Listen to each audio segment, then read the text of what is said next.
Alright, we should be back. Hopefully. But yeah, might as well make progress in this game because I want to finish this at some point in my fucking life.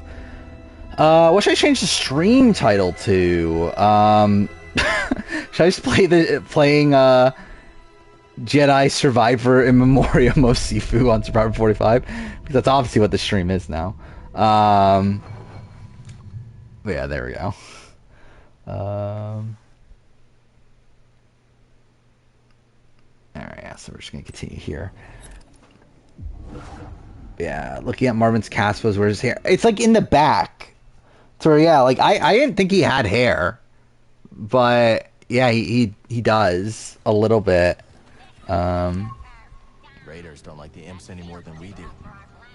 Actually, people are here, right? Like my thing says 0 view. Okay, there we go. Now I updated 21. There we go. Fuck me. Yeah, higher or lower in BB5? I'm probably higher. Probably like I'm not like I think my opinions are the same. It's just that I'm like reminded of the season more. I did go back and like jump it up a couple spots though on my season ranking, where I think it was 11 and now I have it at 9. I think it was something like that. So I did move it up. Okay, that was dumb of me. Cool. Has there been a ginger female survivor? I mean, like, how many gingers are there just in general? Like, I mean, like, we've had Tommy, right? But, like just percentage-wise, like, how many gingers even are there? I feel like it's not that, like, common of a thing anyway.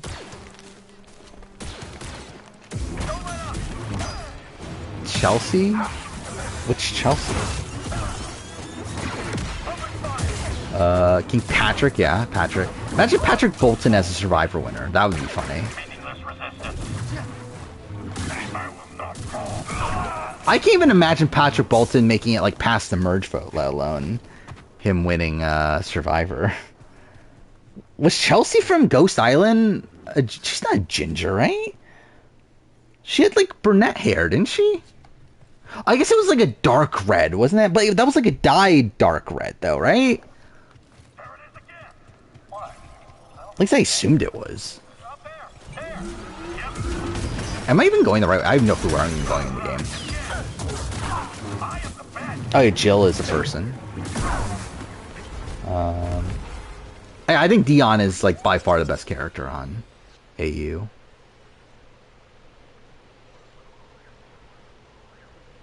Where am I going? There's like not even a thing, objective marker on the map. Whatever. I guess we'll just head this way. Yeah, Victoria I remembered. Is Gavin a ginger? Look, I wouldn't have like, oh. Like he might be, but I'm not like thinking of him as a ginger.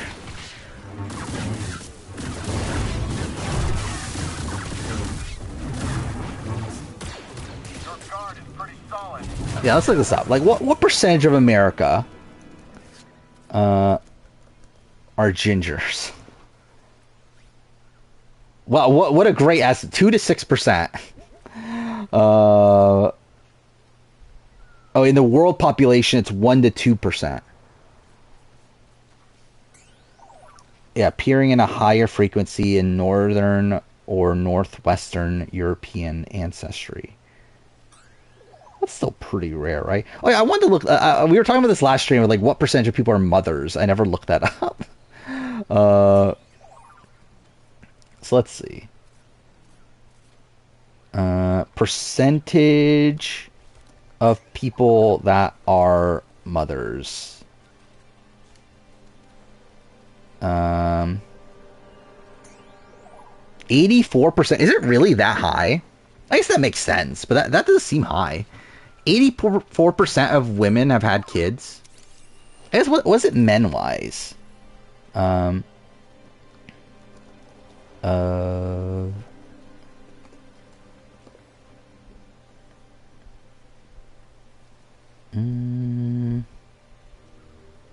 85. It's less? Really? I feel like I would assume it would have been higher. So yeah, it says 88% are mothers, 85% are fathers. So I would have assumed that there would have been more men that had kids than women that have had kids. Especially because like men can have kids like later. Right? It's like women can only have kids like pretty much like up until like around 40 or so. Or like men can still have kids when they're like fucking 80 or whatever. So you would think that would have been the opposite, but whatever.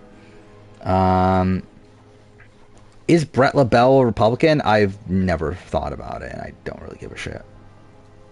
Would not be shocked. But yeah, I did know Chris was Democrat, so I guess that would... that is kind of a weird dynamic, isn't it? Actually, Brett LaBelle's from Texas? He's not from Texas, is he? Let's look this up.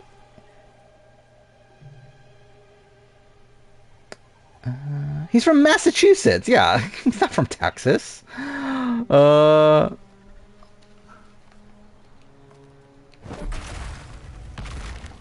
again, that actually like adds to their dynamic of like it's funny that he comes from like a mostly liberal area but is conservative, while like Chris comes from a very conservative area. Okay, that was just me being an idiot.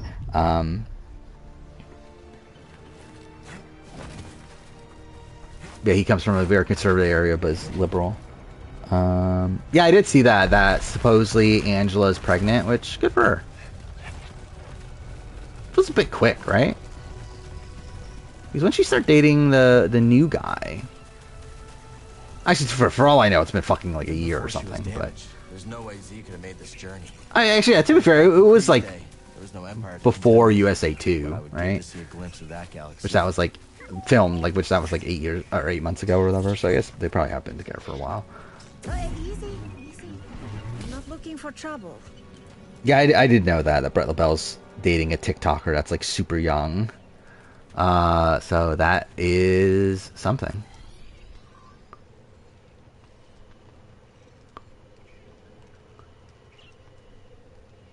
Again, where does the game want me to go? Oh, it is this way.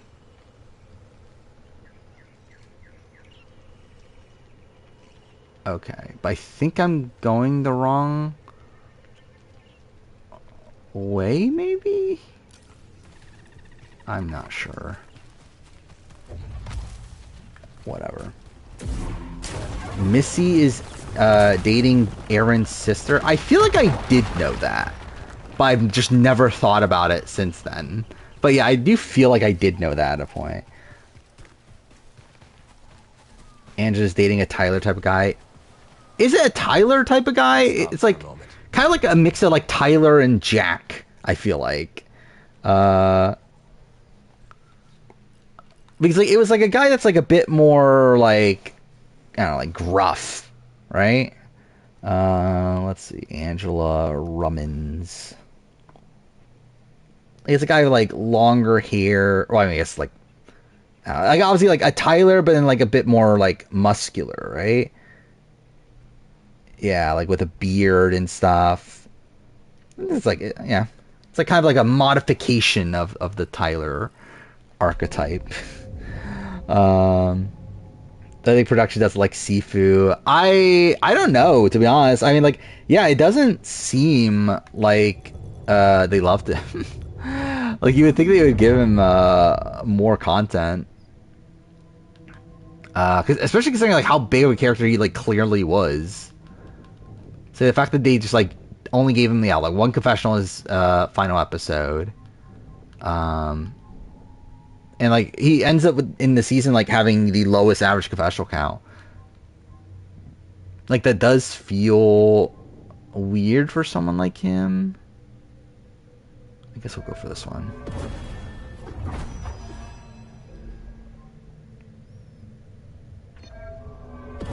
I watched one of my old streams during a time of essay, and it's funny how confident everyone was that Chappie was going to win. Yeah, that was the thing.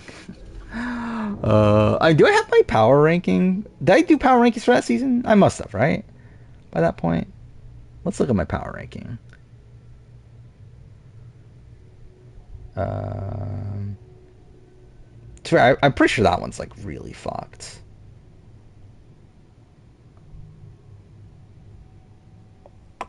Yeah, there it is. SA8. Oh, I forgot to look at this when I was looking through my power rankings before. I didn't get this far. But Teresa was a relatively late person that was at the bottom. I want to see if any of the Australian Survivor. Rogue was like 5th boot and she was at the bottom. Either way. Yeah, I had Chappie's at number 1 for the last like 4 episodes. And yeah, I was like pretty much by a lot, especially like when we were at the final 3 of Chappie's and Ella and Nicole, it was like, yeah, obviously Chappie's is winning this. Yeah, my number 1s for a season goes like Tyson, Amy.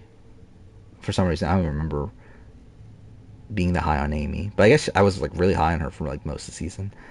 Carla for her boot episodes, that was great.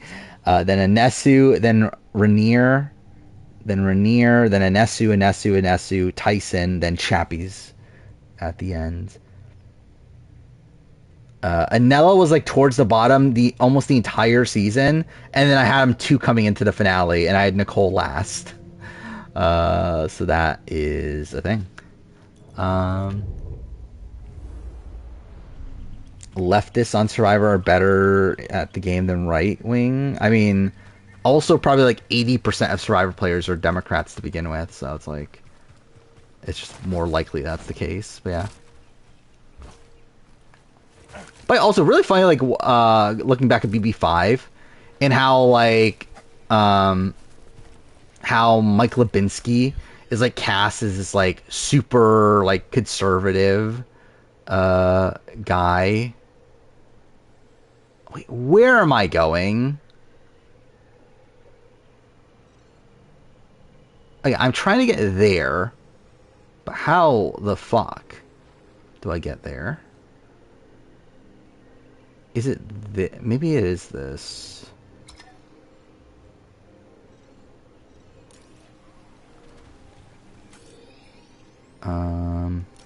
Anyway. Yeah, like it's funny how like Mike Lebinsky is just like so over the top in his like Republicanness. You mix up Mike Lebinsky and Scott? That's kind of random, I feel like. Let's move, BD. But yeah, like again, like his intro is like so stupid where like he's literally putting a fucking George Bush sign in his front yard and asking his son who's the president of the United States, and he says George Bush, and he says, "Oh, good boy," or whatever. It's like so weird. And then he gets into this like big like political debate with like Will over gay marriage on the show too. Like it's very strange.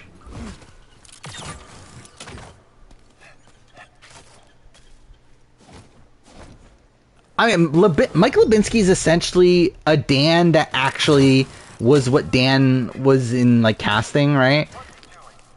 And like, Dan is actually like a conservative, whatever. But like, obviously, he plays up like how like staunch of a conservative he is in his casting. For BB10, while Mike is actually that person. And like it's funny, like coming out of my rewatch, I'm like both higher and lower on Mike as a player. Or like I think I'm like higher on his like strategic acumen, but also I'm like so much lower on his like social ability. Raised their young here, and the Empire tore through. And also like he essentially gives up at the end too, so it's like I don't know, it's like I don't know what to do with him on the player ranking.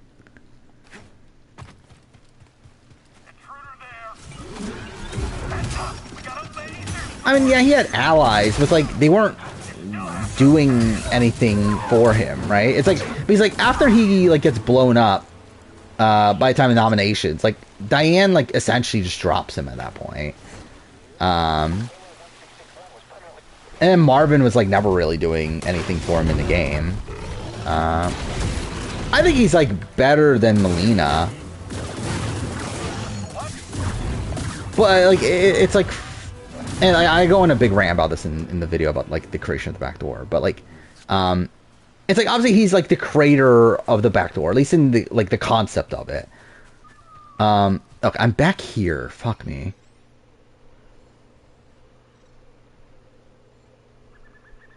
Okay, wait. Okay, yeah, let's go back up this. Anyway, yeah, like, so he creates the back door, which, like, he literally figures out, like, right away, which is also fine. Like, it's literally the first ever instance that the concept of the back door can be created, and he, like, instantly, like, realizes it.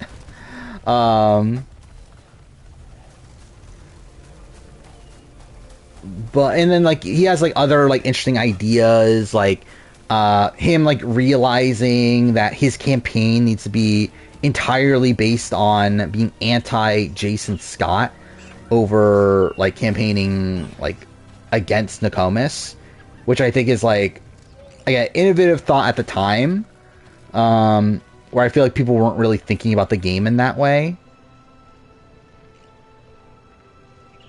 Okay, wait, so it is... Wait, okay, I have no clue where I'm going. This is just where I was, right? Is it this way? Okay, I think it's this way. Okay, can this... Okay, wait, how do I... Okay, how do I take away the markers?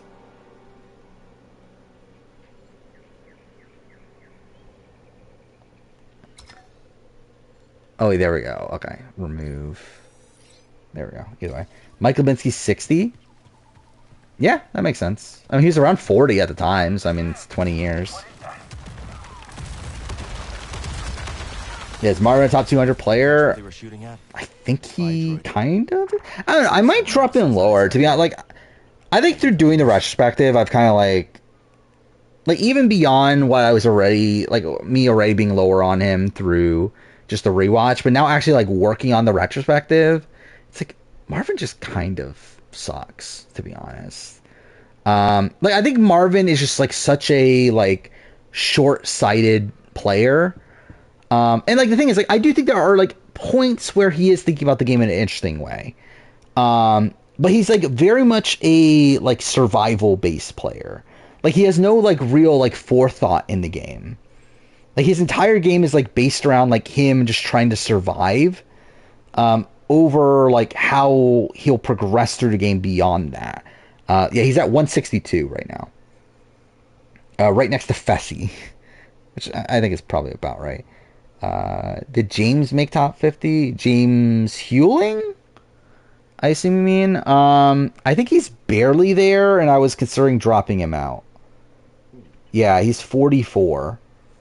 And I was considering dropping him, but I'm not sure.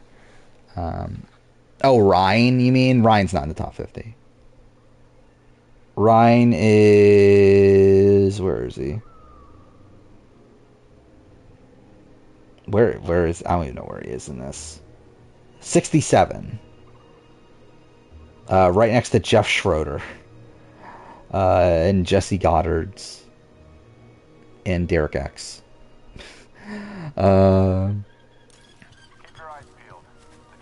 Best female player of 18 except for Nicole.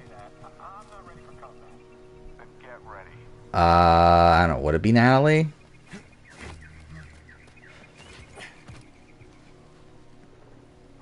Is it 69? Oh yeah, like this list is definitely gonna change at points, but as of right now, yeah, Derek X is at 69. So that is something. Yeah, I did move Ian and Dick down, by the way. So all those people are now below. Or all those people are now above Dick and Ian. Mind you, Jag is also, like, around there. It'll probably drop, because I changed this, like, when we were assuming that he was going to cut Matt. And now at the Final Four, and now that he's not cutting Matt at all, it's like, yeah, he's probably dropping again.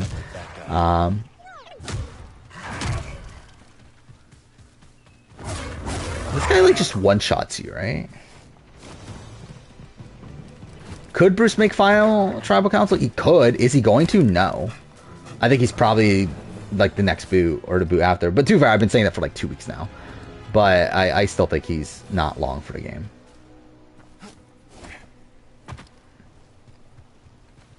I think Felicia's right outside top 100. Like, I think I left Felicia where she was, because, like, nothing changed. Yeah, she's 108 right now. To be fair, I'll probably move Bojang down though. We'll see. Because Bojang's above her as of right now, which like, eh.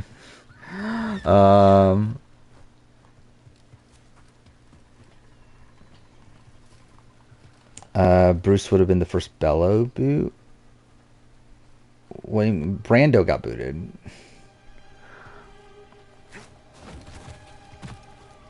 I agree Bruce is peak casting. He's also a terrible player, but he is great casting though. Where am I going right now?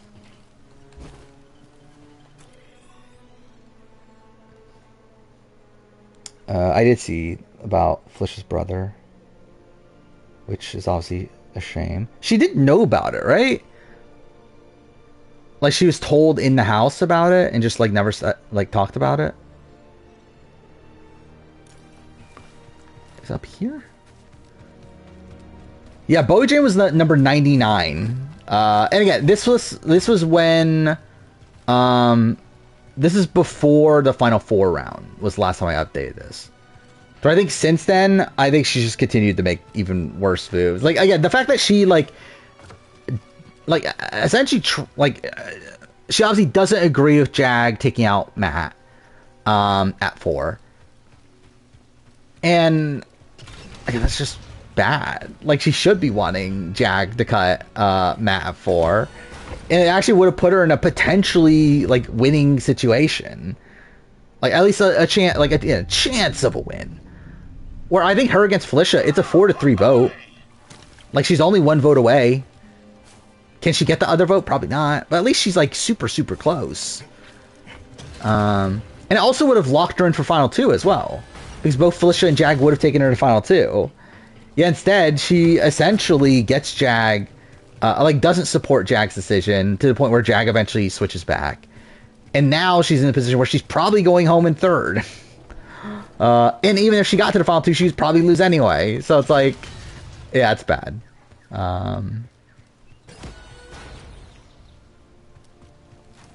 So she's definitely gonna, she might even drop like a lot. We'll see. Like, I think she'll probably, I don't know. I think there still are like pros to Bowie Jane's game. I think obviously the major issue is like her lack of like care about her own game, essentially, where she's like a very like team oriented player.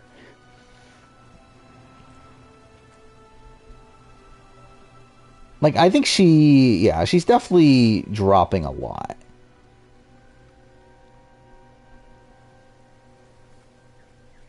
I'm not sure where exactly to put her though. Because like she still did make Final 3 in a position where I do think she does like actively good work in getting herself not on, like, to get herself from being nominated, keeping herself from being nominated. Yeah, it's like I think she like did some decent like positioning stuff earlier in the game.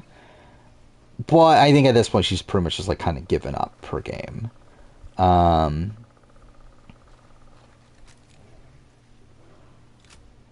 yeah, I don't know how low to go. Because like I think like in comparison, like the thing is like, is there that much of a difference between her and Victoria? Like I think there is a difference, but is there that much of a difference? Especially if she gets cut at 3. I think that's probably one of the tougher things. Victoria's at 198. Which, to be fair, might be a little bit low for Victoria. To be honest. Because Victoria also, like, obviously, like, was delusional in the game, had no win equity. Or at least, like, assumedly. I mean, like, for all we know, like, there would have been enough bitter jurors. But like, essentially, I have Victoria, like, right next to, like, Big D. And, like, I think that's actually probably unfair. Because I think Victoria, like, Big D, like, fails at, like, pretty much everything he tries. Where, like, Victoria does stuff successfully. She just wasn't doing it to benefit her own game. Like, because, like, her and Derek would, like, I mean, essentially, Derek would come up with plans and give those, like, orders to Victoria, and Victoria would do those things. It's just that those things weren't, like, beneficial to her game. At least not to her winning the game. But, like, she at least, like, did things. To where, like, I probably should move Victoria up, and then maybe I'll put Bowie Jane next to Victoria, wherever I put Victoria. Basically, I do think there's and I think, like, the tough thing also is with Gina Marie. Because, like, I have, like, essentially that is, like, the 3-person block there of, like, Victoria, Big D, Gina Marie. What is it? Maybe I'm being too lenient on Big D, though. Now I'm, like, really thinking about it. Like, Big D is really bad. Because, like, the reason they're together is obviously because they all made Endgame. But, like, when you really think about it, it's like, Big D wouldn't even made Endgame. if it wasn't for the cookout. And it was also just an all-around bad player. So it's like, I don't know, maybe I should just, like, bump him down.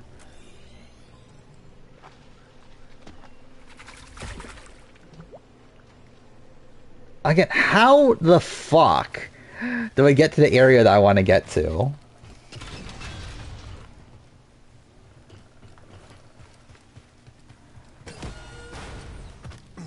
Yeah, DX and Claire were targeting him at a point. They see a video of Turner saying Big D is the same as her. I did see that, which that's stupid. But that's Turner for you.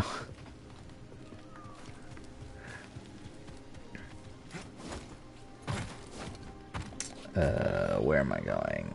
I mean, the over Kylan makes sense because they were working with Kylan. At least, like, DX was. But, yeah, over Xavier is ridiculous. Is it this way?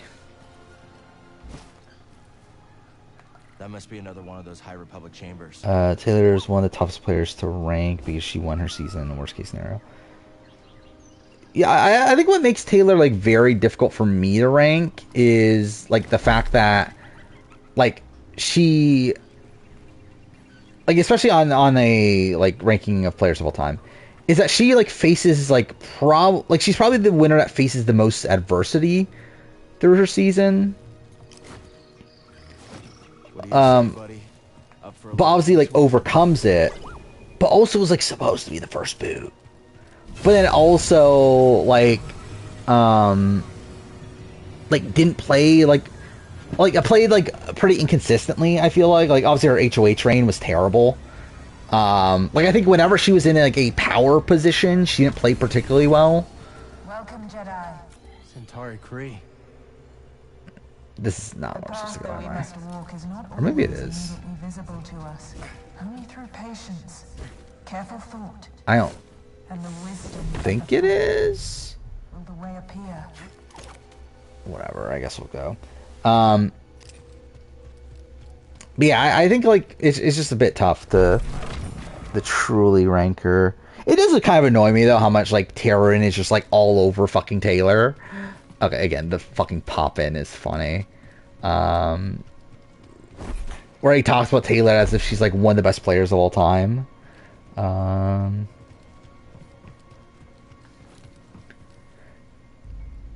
Yeah, she's top 50. She's top, like, top 30. I don't think she's top 25. But she's, like, 27 or 28.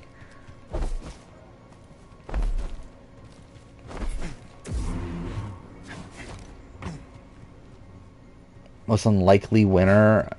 I'm from the beginning of the season? Yeah. I really throw out a lot of the season, yeah. I feel like this is definitely side content, right? Like, I have no memory of this. And based on where they started, like, yeah, if we're talking about, like, preseason, then no. But if we're talking about, like, based on where they were week 1, I would still say, yeah, Taylor's still. And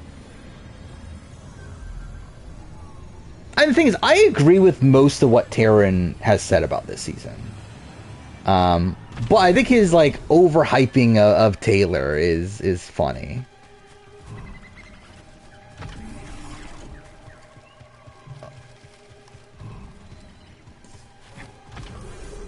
But yeah, I do agree with like a lot of what he's been saying recently, particularly in like the debate between Jag and Bowie. I do think my like it's like the thing is like I agree with what he says about the debate. I still think my conclusion is still I would probably think Jag is a better player than Bowie. But I do think like an argument certainly can be made that Bowie played a better game than Jag on this season. And like their games are really like not that different from each other, especially like at this point in the game, where the only difference is the fact that Jag has more win equity, which a lot of that seems to come from his comp wins. Winning Survivor 45. Again, I'm not solid anymore, but I still have D at number 1. I don't think I moved up Rachel. I don't know where Rachel is anymore. Like, a lot of people moved around. I think Rachel just kind of, like, stayed where she was, but I don't know where she is anymore. Actually, maybe she did move down, actually. She's at 114. That's where she's at. So I think she did move down a little bit over time.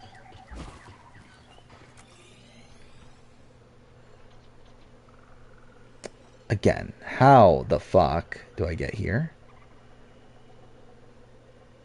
I wish the like navigation in this game was a bit more clear, or like it would like there would at least be a thing that would like tell you where you're supposed to go for like the main campaign.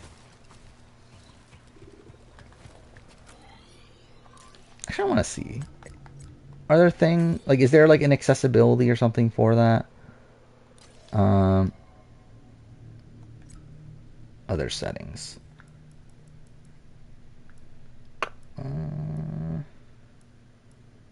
Oh, there we go. Navigation assist.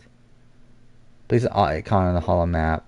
Binoculars that guide the player to the next. Okay. There we go. Maybe.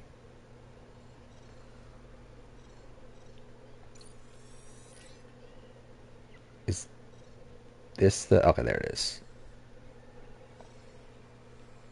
So... Where is that? Down here? Fuck me, dude.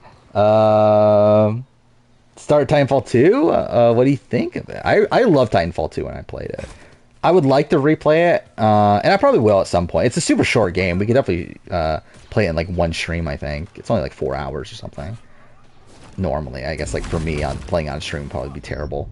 But yeah, I think it'll be fun to play at some point. Oh, fuck off! Oh, whatever.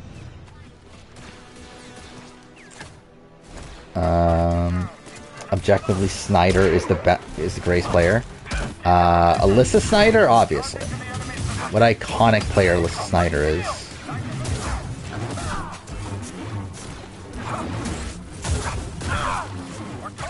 Is Bowie Jane a better player than Alyssa Snyder? I'm not sure, to be honest. Because I can see an argument both ways. I would probably say she is. But... yeah, I mean, I don't think it's like... I think it's like kind of close. Just finished watching Amazing Race Survivor. Both were good, yeah. Yeah, like I thought Survivor was fine. I thought the editing was a bit too like foreshown for me, so I wasn't really like surprised by anything going on. Okay, I don't know why I just did that, but that's fine. Yeah, I think like the results themselves just kind of like underwhelming, but yeah, it was still a fine episode. Amazing Race is definitely like probably the best episode of the season. Okay, that's stupid. But yeah, probably the best episode of the season. If not, actually, I forgot about this. I want to do this. I forgot that last stream. I was watching back last stream. And I realized the audio was still too loud. Which I just realized I didn't change that here. Yeah, so let's go to 60, I guess. What a masterpiece. What a great game. Thank God they patched this game, right?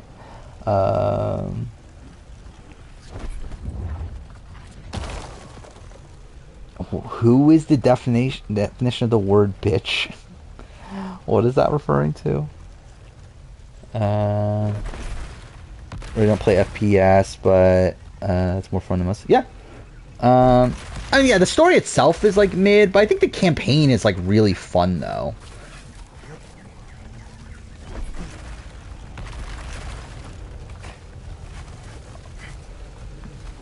Well, I thought about doing like a video on it, like when I played it, because I just like really enjoyed it. And I might at some point in my life, but definitely doesn't look safe. Oh, cool. Well, I'm gonna die, or not.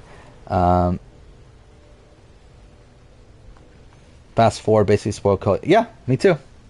I like when the fast forward happened. I'm like, okay, so this is definitely not happening. As why would you fast forward it that? Like fast forward to this as if it's a thing that's gonna happen. And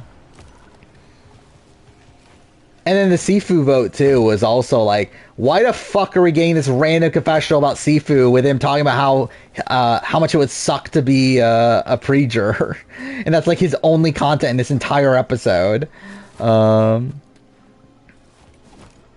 It's like, why wouldn't it be something more like relevant? Oh, fuck off, game.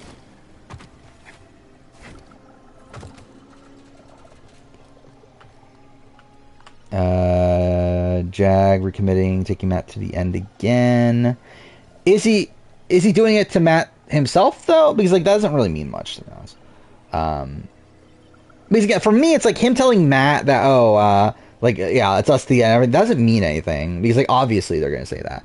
I think for me, what was more telling was yesterday when he was talking to Bowie Jane, where like you can clearly tell his like body language changed.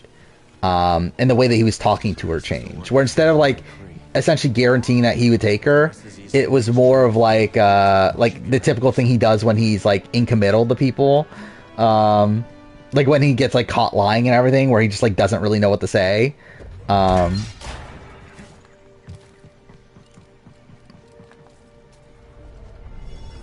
Yeah, like dodging the question and everything. Yeah, that's like what he does typically when he's lying. I just realized I never plugged this back in.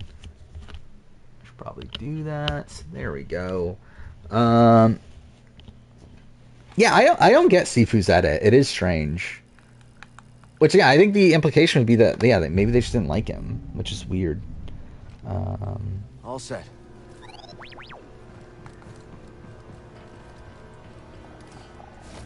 Yeah, I just like with Pinefall too. I remember like really loving the level design. Oh, okay. Later, she never gave up on her mission. We can't let her down. But I do feel like as of right now that he's gonna take Matt to the end, which would be funny. Yeah, he talked about how much he wanted to be the hitman, so like him being the Cody is just like a really funny result. And like again, they're essentially the even shittier hitmen somehow. Shittier like gameplay wise, shittier like somehow entertainment wise, and that's kind of hard to do.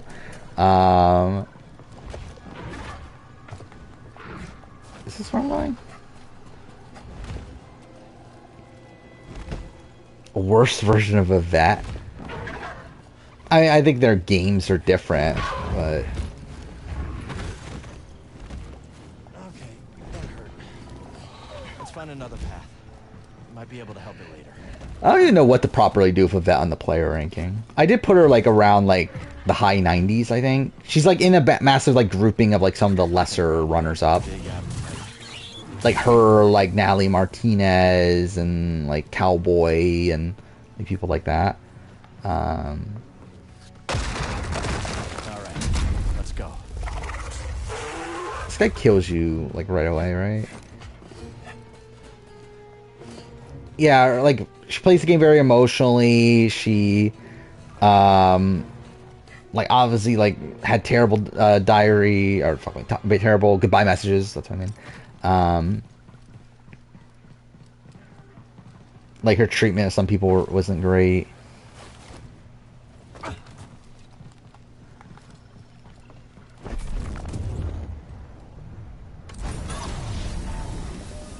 Like, could Yvette beat anybody on that? I guess she could beat Janelle, right? I guess that's the thing. Like, if she got to the end against a sovereign person, she probably wins.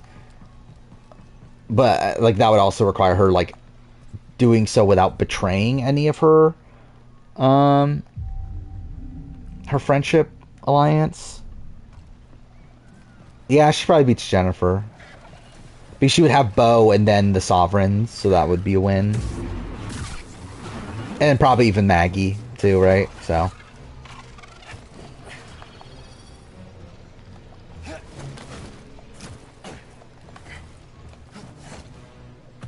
Loses April and Bo, yeah. Actually, I don't know. What was Bo's, like, jury prospects? Bo's another one. I don't know what to do with Bo in the player ranking. Like, I think he ended up being, like, somewhere around, like, 160 or so. But I was, like, a bit unsure what to do with him. Yeah, 157.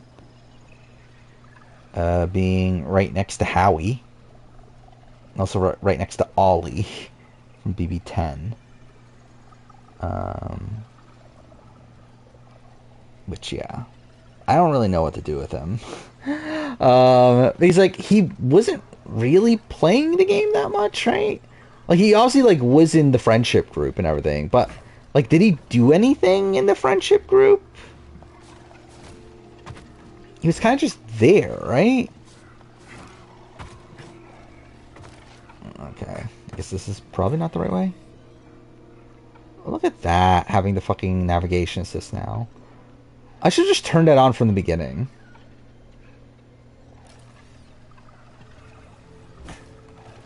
Wait, so where am I going with this then?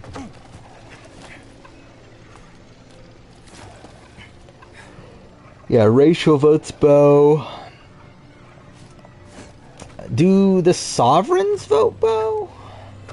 I think James probably still votes Yvette, right? No way. But probably like Janelle and Howie vote Bo over Yvette. Probably. For like, where does like April was never close to Yvette, right? But was she like that close to Bo? I assume Maggie would have still voted Yvette.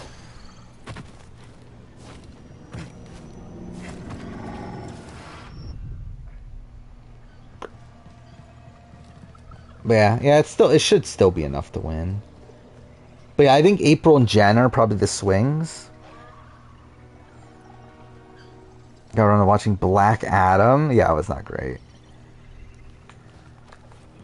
Yeah, I wonder if I'll ever do my fucking DCEU ranking. That was the thing I talked about doing at one point. Is DCEU done yet? I don't remember. Did the last of the DCEU movies come out? Okay, I'm going back there. Hey, main squeeze. The two pairs for voting together. What, Jen, April, Howie, Rachel? Were they?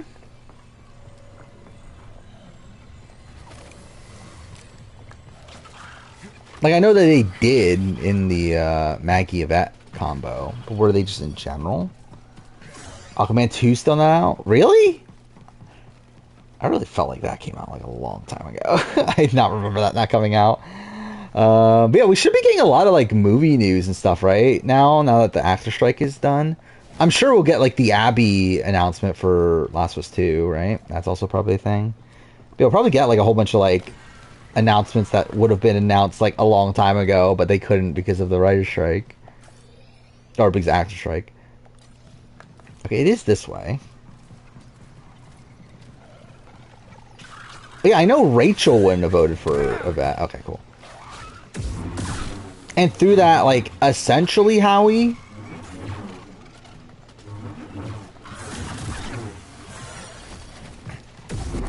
But yeah, I really don't know much of, like, the inner workings of the friendship. As, like, who was close to who within that. From, like, an individual standpoint.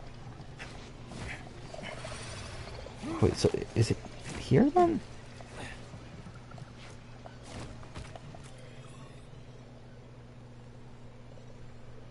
I feel like I have fucking navigation assist on and I still don't know where I'm going.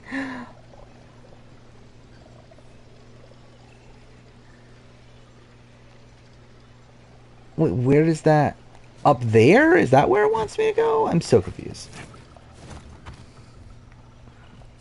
No, I can't get there, right? Yeah, okay. Yeah, I knew Maggie was the glue, but I'm talking about, like, the people that aren't Maggie. I'm talking about, like, Bo, Yvette, Jen, and April. Like, I don't know their, like, relationships to each other. Obviously outside. Like, obviously Yvette and Bo and April and Jen, but the other connections.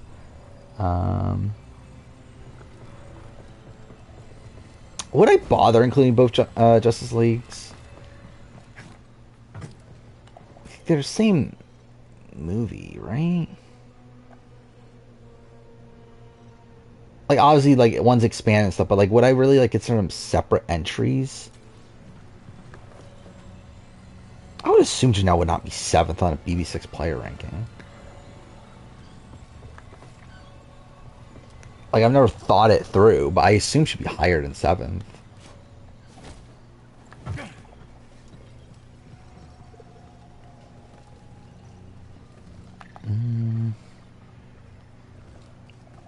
I think like 5th or 4th probably sounds about right, but again, I haven't like really thought it through.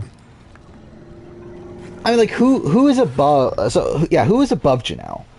Like I know for sure April and Maggie are probably Yvette.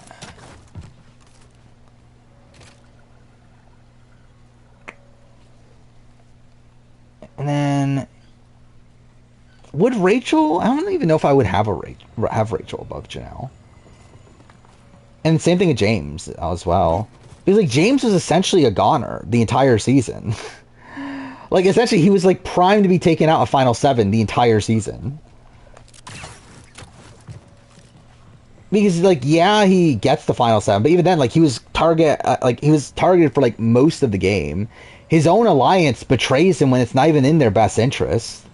And then after that, like he's kind of just kept around until 7 when they know that they can finally get him out at the last opportunity with a back door. Like I don't think James plays BB6 well at all.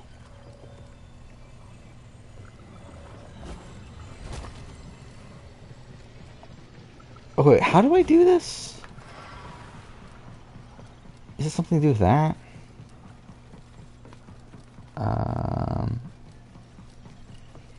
Do Couture made the right move? No, I don't.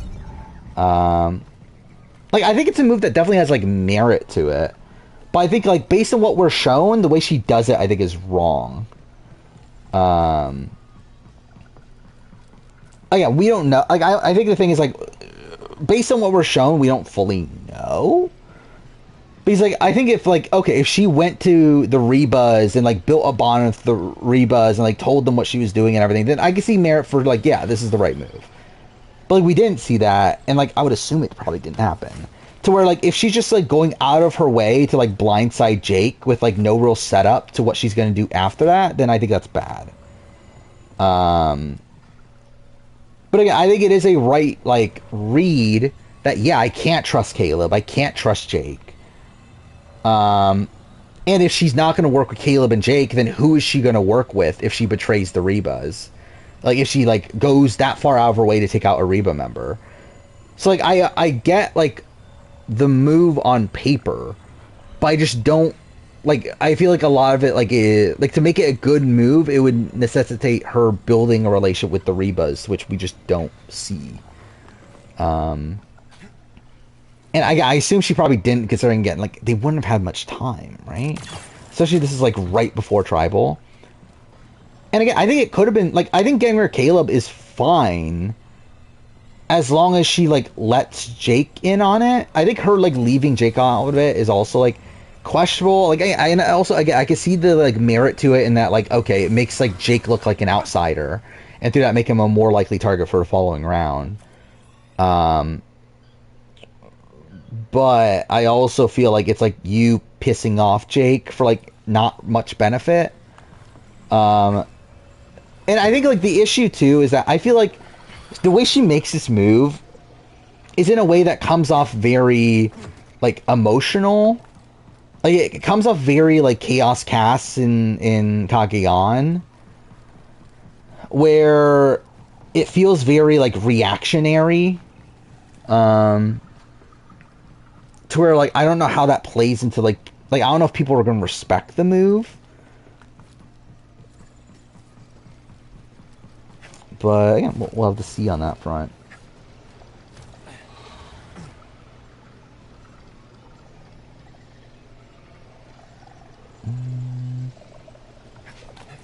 I disagree with her having no substance outside of she hates Bruce. Where I think her first episode like does a lot to set her up. The problem is that again, like after that, yeah, it becomes very Bruce focused. But I don't think like I think it's like to the point where if she has a recovery after Bruce goes out, and it's like kind of like a refresher for her storyline, I think it's still like potentially fine. I do think we're getting to the point though where it's becoming pretty late into the season. We're gonna if Bruce had been like the Murgatory boot, then I think that's like perfectly fine. I'd still be like super high on Katura. But we're getting to the point now where we're at the final 10. Like I love how I'm just going around in a circle.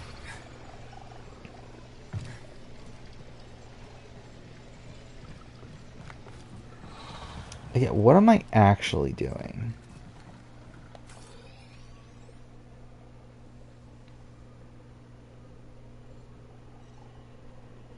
Where is that? I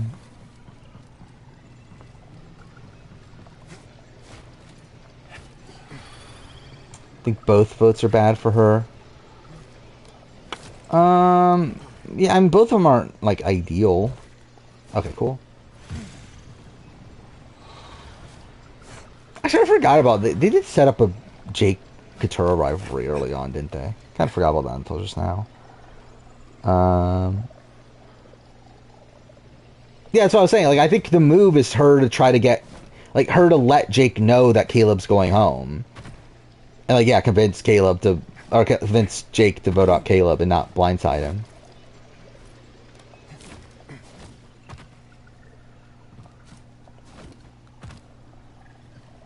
Top 5 BB finales? I mean, most are bad, but I think, what, 19 is the one that, like, stands out the most right away. 24's is solid by the end. I think the beginning part of it's, like, kind of whatever. But obviously, like, the Taylor winning it by the end and, like, her speech and all that is really great. What are the other good ones? Because, again, there's not many good ones. Well, yeah, if we're including BB Can, then, like, yeah. I was thinking just US. But, yeah, BB Can has a lot of good ones.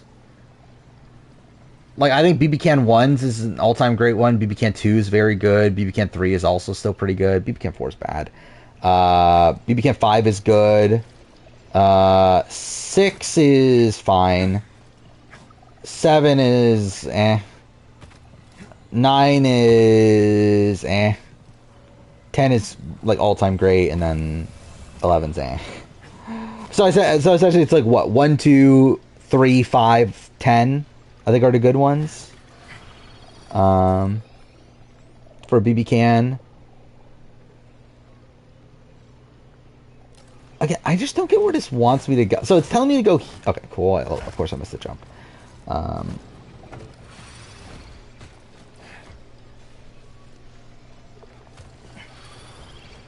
Yeah. We've talked about it before. The Will Neff or fucking Will Neff. Will Dr. Will interview. Where yeah, I'm interested in seeing what it's about. The question is, how much of it do we actually see? Get time off work for BB Can 10 finale. That's pretty cool. I don't even remember. Did I watch the BB Can 10 finale live? I don't even remember anymore. What day was the BB Can 10 finale? Did I stream after the BB Can 10 finale? I don't remember anymore. For all I know, I did, but I legitimately just have no memory of it.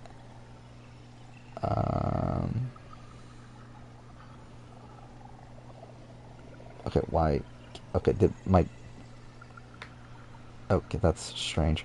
Like my browser like kind of froze, but it didn't. Whatever, we're good. Trying to find the VODs. I did stream after the finale. I was playing Walking Dead: A New Frontier. That's something. Yeah, so that's the thing. I streamed after 11 too, right? Yeah, I played Captain Spirit. What a stream. It's actually funny, like, looking back on this year, it's kind of funny how, like, few games I've played this year on stream. Or, like, last year, I think I've played, like, over 40 games. I believe this year so far I've only played, like, 20 or something. Like, where I've just, like, played, like, this year for some reason I just end up playing, like, a whole bunch of, like, really massive games. Where, like, last year I was playing, like, a new game, like, pretty much every other week. Where it's, like, this year I played... like Red Dead, which took like over a month. I played like GTA 5, which took over a month. I played Final Fantasy 16, which took like a month. I played Watch Dogs, which playing 1 and 2 both took like about a month. Playing Spider-Man and Miles Morales, that took about a month as well. It's like, it's funny how like I haven't played that much this year.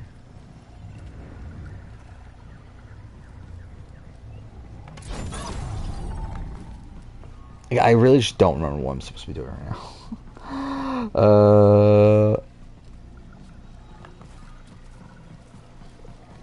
What makes 10 worse than 5? Nothing practically. I just think it's my personal connection to the season. Or I think BB-Can 5 and BB-Can 10 are both like pretty much near perfect seasons.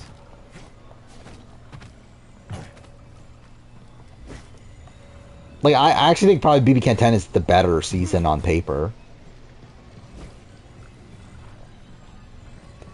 I just feel like I was a lot more personally invested at the time BB-Can 5 than 10. I don't know why Sifu didn't play Shot in the Dark. I did put that in my notes as well. So yeah, that seems bad, right? I mean, I guess like because like yeah, like if he thinks he's in danger, then like why not? Because like more than likely, if they're voting him out, it's not just going to be like, so essentially, like, for the Shot in the Dark to backfire on him, it would need to be a 3-2 vote.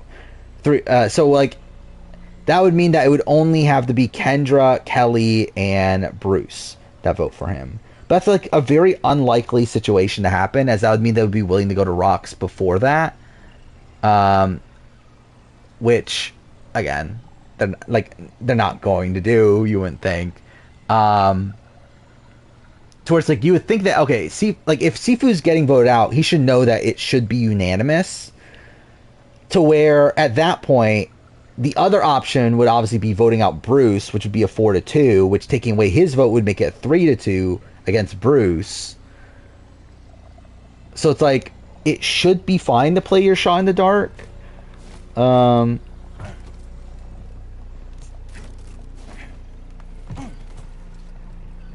But again, I assume he just didn't think of that. What am I doing right now? Like, legitimately, what am I supposed to be doing?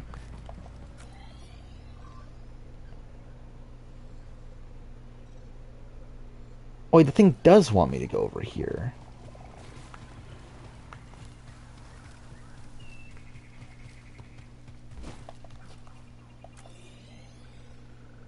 But then it tells me to go back. Whatever. I'll just try to play without it and see what happens. Oh, actually, I do remember this area. I think this is the right way. Could be the dust in the air. I prefer BB-Can 5 over 10 because Kevin is a straight white athletic male, obviously. Even though I literally said earlier that Kevin Jacobs is my favorite BB-Can player. Obviously, that's why I like BB-Can 5 more. Only bad week BB-Can 10 is the Moose week. And even that's like not bad. I mean, that's one where, like, the plan was to backdoor Marty the entire week, and then Kevin wins veto and, like, stops it.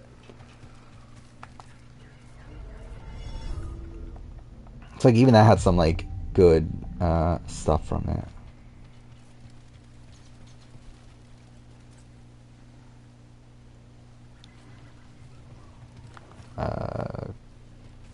Yeah, Drew, I think Drew's playing an interesting game, at least.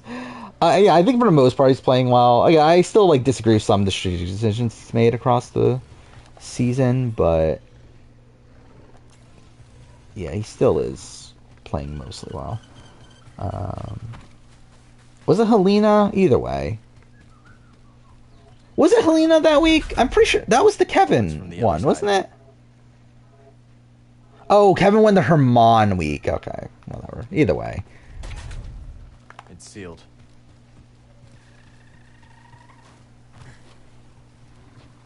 So we play this game 3 times on stream? This is literally the first time ever playing this on stream. I've played Jedi Fallen Order.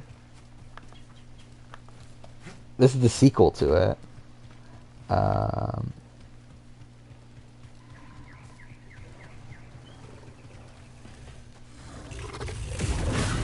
Like, literally, I played Fallen Order, like, back when I started streaming. And I played it again, like, a few months ago, in the lead up to this. And then now I'm actually playing this.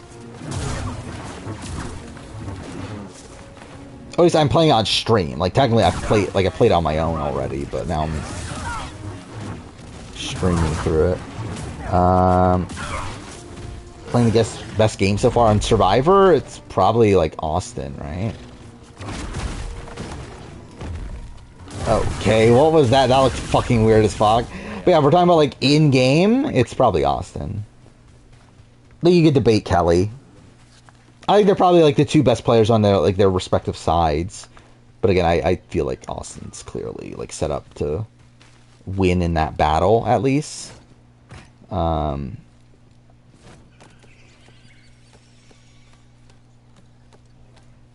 I think that's definitely gonna be a knock against Emily, no matter what, for me at least.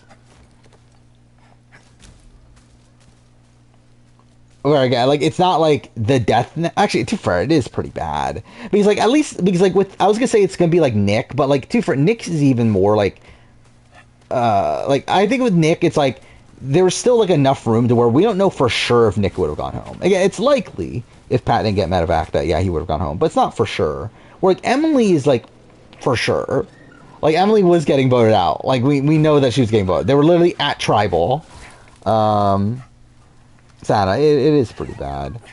I've been kind of keeping up with the recent... Like, I haven't been reading them, but I've seen, like, the spoilers for recent One Piece stuff. I've seen that, like, they've been doing a lot with Kuma's backstory, right? I don't know what else to say. Seer, I thought... No, you didn't think. You perceived a threat. And the thing with Parvati is that I don't think Parvati would have gone home at this point. The Empire, the Haxian brood, half the galaxy wants us dead. Where... Yes. I think it would have been a wonky vote, but it would have been... Like, I don't think Parvati would have outright gone home. More than likely, I think it would have been the 4 plus 3. And then I don't think, like, Eliza would have gone the rocks and that sort of thing.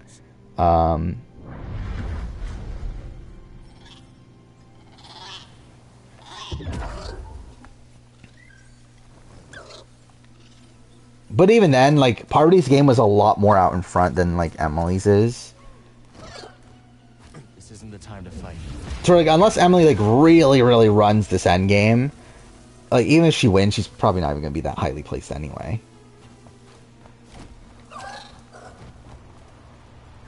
Now this is more my speed.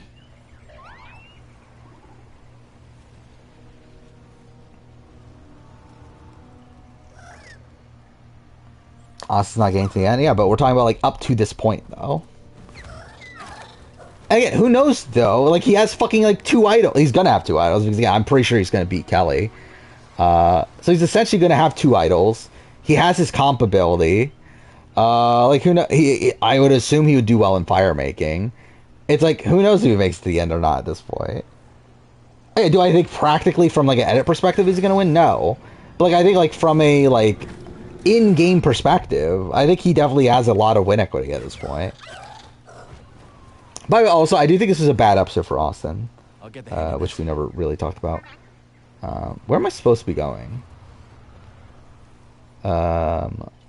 Where with Austin, like they literally subtitle them talking about how he's a scared player, which I think is a bad thing for him.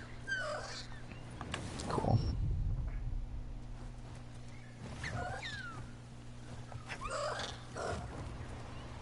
Hey, where am I supposed to go? Also reminds you of Devin Pinto. I think he's better than Devin Pinto at this point. Oh, I'm supposed to go there. Right. Okay. Wait, why is he just like falling? Okay. Well, I guess we're gonna have to do this again. Wait, like Austin's essentially been running the game at this point. He is like out in front in like him and D. I think are probably like the two main figures within the. Okay, what the? Why is he just like dropping out of nowhere? Within the Reba Alliance. So again, we see him being the one to pull in Emily, despite Emily not trusting Drew.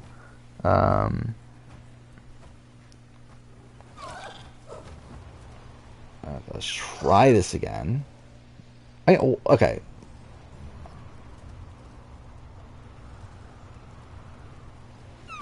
Okay, well that was just bad. Was that actually where we're supposed to go though? Or maybe not.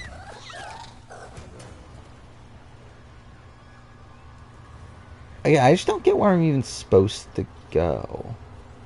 Wait, okay, this time it fucking works. So am I just like not supposed to be pushing anything? Whatever. Okay, that's stupid. But anyway, also could be David in a returnee season. I mean, why do you say? Like, I feel like that's such a random thing to say. Like, sure, I guess. I don't know why, but yeah. I mean, I guess like most people could be David on a returnee season. Emily's story is kind of her with her switching from good to bad in only a single episode. What do you mean in terms of like being pro Caleb and then now like letting him go and that sort of thing, or what? Like really, not really. As I feel like there's only so much they could really do on that front, especially when Caleb goes home. I think the fact they even bothered to explain her dropping Caleb is probably a positive, as it shows like the conclusion to their storyline.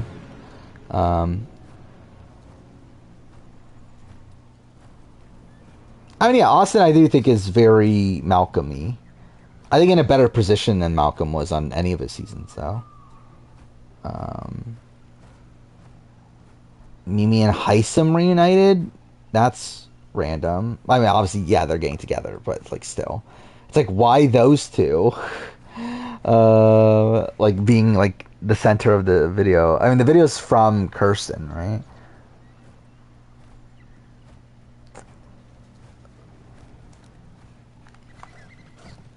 Actually, who are the pre-jury again?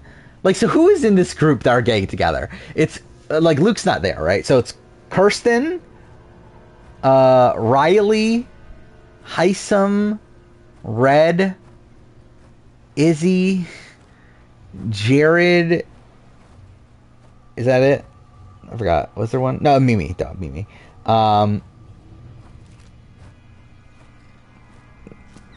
Yeah, so it is like that's kind of a funny group. I hope they give Heisem the time to speak tomorrow. Because Heisem talk about, and they're not going to, 100%. But like, okay, yeah, okay, this is 100% the thing. I just like, you're not supposed to push anything. Like, if you push on the stick at all, like, he just fucking like, okay, yeah, just like dives down. Like, that's why I'm failing this all the time. Which is annoying because you have to steer it going left and right, but if you push up and down, you're just like kind of fucked. Oh, whatever.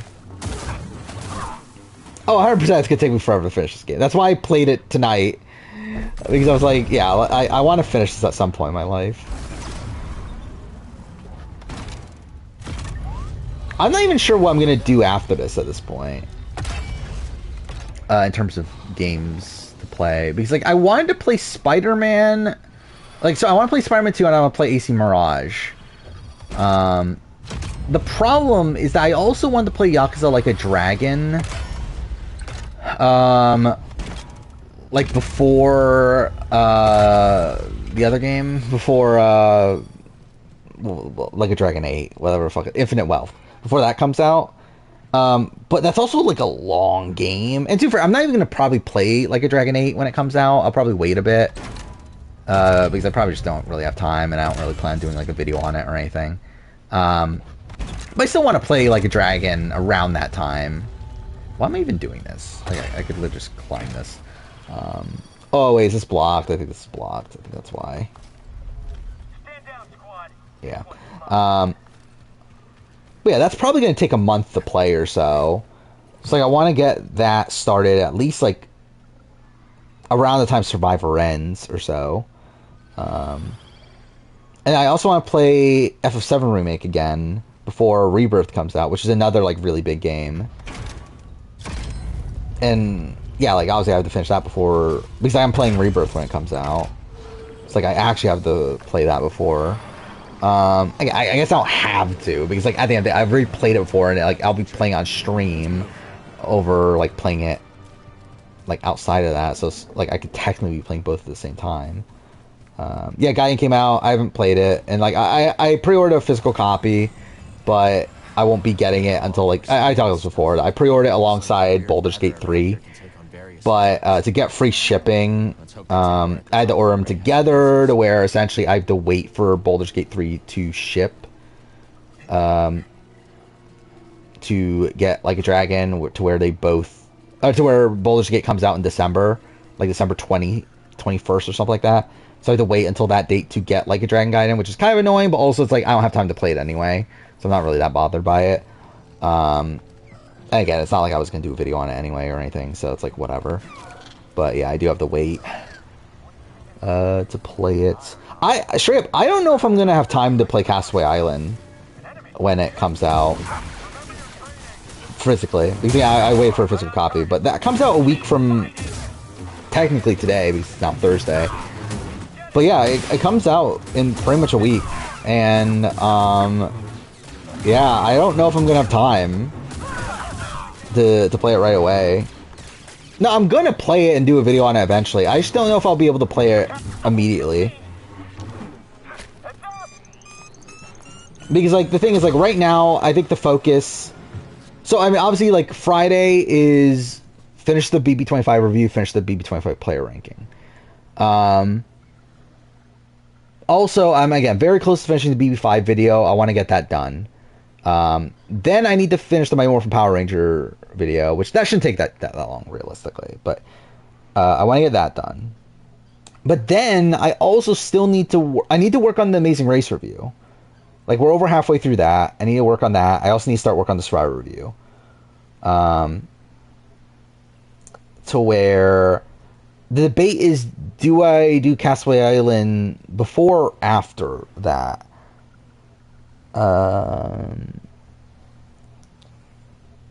Which, yeah, I'm not 100% sure. I think I might try to do the Amazing Race review first, then maybe Survivor I can wait until after that. But I'm not sure. But I definitely want to, and then I also have to make the Big Brother player ranking. Probably, I mean, again, we'll have to see what happens tomorrow, if whatever they announce tomorrow, and see if that will affect a potential player ranking. Oh wait, I have to fucking get a ball from somewhere else, don't I? That is the thing here, right?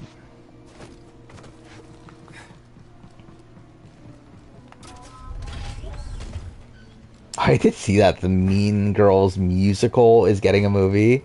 So it's actually them making a movie adaptation of a musical adaptation of a movie. So that is something.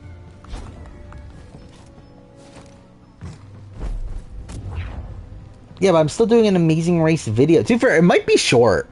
We'll see. Actually, I'm gonna look this up. Actually, how long are my notes for Amazing Race? Because I actually have not been paying attention at all. We're getting close. It is 9 pages long. That's not that long for 7 episodes.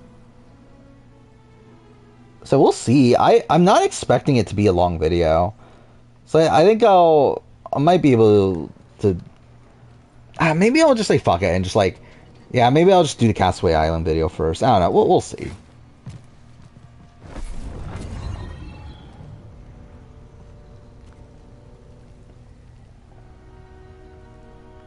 There. There's those spy droids again. Okay, so I believe, if I remember right, I think there's a boss battle at the top here. Over the array, buddy. This is our last stop. So we'll get that If done. it's real, it has to be here. And if not, AZ doesn't And maybe screw us. we'll end. I don't know. I could probably go for a little bit That longer, seal looks but I'm like, familiar. this is technically where I wanted to end last stream. Though obviously we didn't get here. This must be where Centauri intended to send Z. Was Hairspray a movie to begin with, though? Like, it's an adaptation of a musical, but it's not an adaptation of a movie, or of a musical that was an adaptation of a movie. That did it. Sounds like the array is powering up. Time for some answers. Why would I do a Left Behind speedrun? Only game you've played this year's Castaway Island? Well, that's something. Obviously, you've played the masterpiece then. Imagine Survivor Castaway Island getting nominated for a Game of the Year award.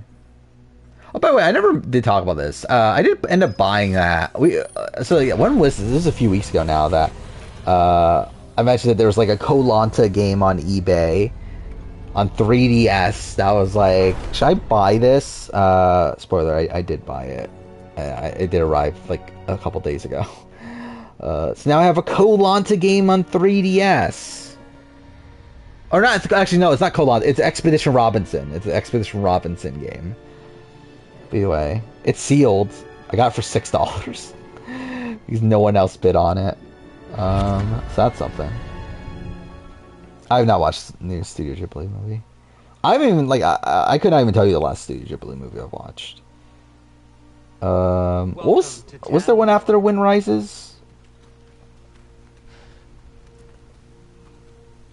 It's beautiful. Let's see.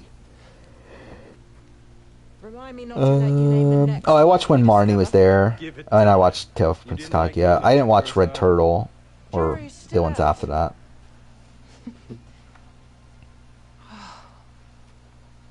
Yeah, I like Wind Rises. Hard to believe this paradise was hiding on just the other side of the abyss. Was actively playing Lamplighters League and thought it would be your game of the year. I wanna show I've you never heard of that game in my entire life. What the fuck is that game? Renowned Jedi Knight Dagan Gera offers to be my escort on an uncharted world. What's your obsession with Castaway Island? Without your guidance. Oh, actually, no, I do know this game, the Lamplighters Careful now, League. I have seen this or before. someone might think you've learned humility. At least I've seen the cover and everything. Got favorable reviews. That's something. It's XCOM in the 20s. That's kind of a random concept. Okay.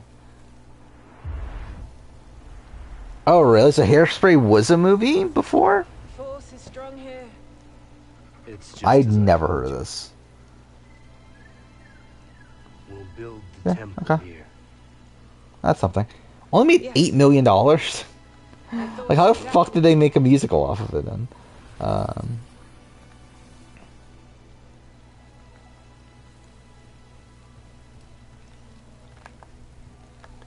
I think I never like had much faith in Julie winning at all, but I do wonder. Like I thought it was sort of streamed. I do wonder like have I been underestimating Julie up to this point? But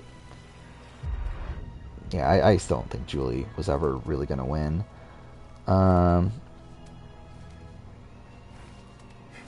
Love Ghibli because female protagonists are written by male directors. I mean, you know, directors don't write, right? If it's simply At least not like necessarily, or the writers. I've Probably aren't getting Mass Effect 5 until 2030. Yeah, worlds that the light of the Jedi that's almost definitely. We still don't have fucking Dragon Age. I'm going to petition Like we're never fucking getting Mass Effect. Untenable. Like that's why I said like the fucking trailer that was okay. What am I doing right now? Am I just watching them? But yeah, the trailer got released today. Like that does nothing for me because like none of this matters. Like there's no gameplay. Like there's no like semblance of like anything that like is going to be relevant to when the game eventually comes out because they haven't even fucking started the game probably. It's literally just like I don't know, just like a CGI cutscene based on like sketches they've made of what the main character's probably gonna look like. Was it in engine? It didn't. I don't know. It seems just whatever. Okay, why'd that just get super dark? That was kind of weird. Dude, Ghibli, it's Ghibli, right? It's technically Ghibli, not Ghibli, but anyway, I always say Ghibli. They've been in there for hours. Council members are not known for their hasty judgments. Especially Master Rancesis. My duel with the Gendai didn't take this long. You won in the end. Be patient. Not one of my strong suits. And if you're going to teach younglings, you had better learn. We won't have clean water when the next Mass Effect game comes out. Yeah, that'll definitely be the case. I have faith in you. I mean, it's like in engine, but that doesn't mean that there's like a game within that engine. It's like, okay, this is like a pre-rendered cutscene built, or I guess not pre-rendered, probably not the right term. But like again, it's a cutscene built within the engine that they plan on using. But there's no actual game built around that cutscene, right? It's legitimately just them making a cutscene with what they assume the game is going to eventually look like. I thank God he didn't fucking write Earthsea. Whoever wrote Earthsea should be fucking fired. Oh, it is Ghibli? Okay. I feel like I always remembered it being the opposite of like what I say is wrong, but I guess not. Please.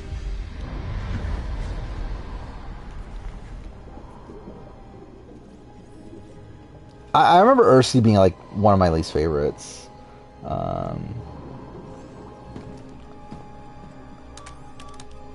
But I haven't watched them in forever at this point.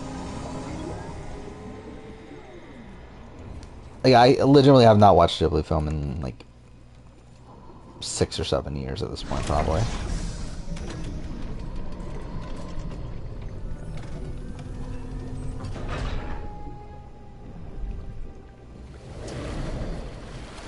Yeah, so I'm looking at it right now. It's like a lot of them do have the same, like the director is also the writer, but that's not always the case. Actually, especially like modern day, it's not the case. Actually, I guess the writer, I mean, the director's a writer, but they're not like the only writer, is what it seems like it is. Outside of Ciro Arietti from Up on Poppy Hill, like both of those had different writers than directors entirely. Cal Kestis. Then Earwig and the Witch, which I didn't watch that one. And then Cat Returns was different writer and director. Whisper of the Heart was, which, again, I remember loving Whisper in the Heart. Things have changed since you've been gone. Ocean Waves was, which I don't even remember if I watched Ocean Waves. And yeah, the rest have the same, but Turned it into an empire. They destroyed the order. Ghibli is the American. Really? Okay. Again, I always assumed it was the opposite. But you're here now. Next Avengers. We can fight. Wait, what? Is that a movie? Like, what is that? Like an animated Avengers movie?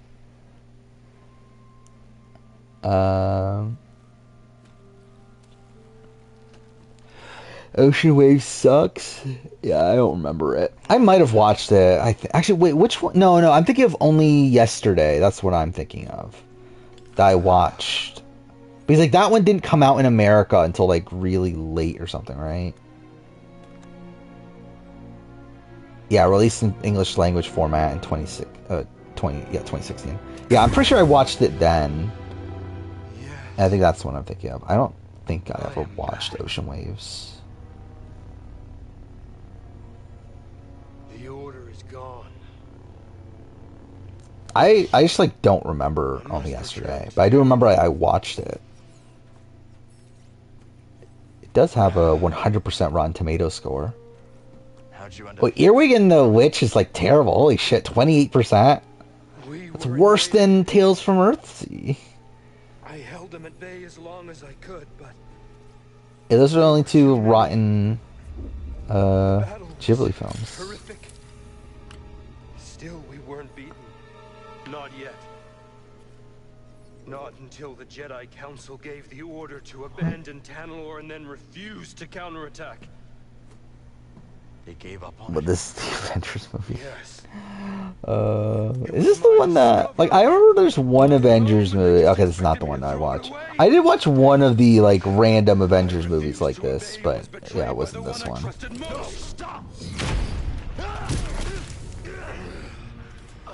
Oh, did it come out? His game recap? That's funny. Because I know he's been working on it for, like, days now. How long is it, actually? It's premiering. Okay, it's still premiering. But I do want to see how long it is. Because I want to see, is it longer than my review? Actually, I just want to see this real quick.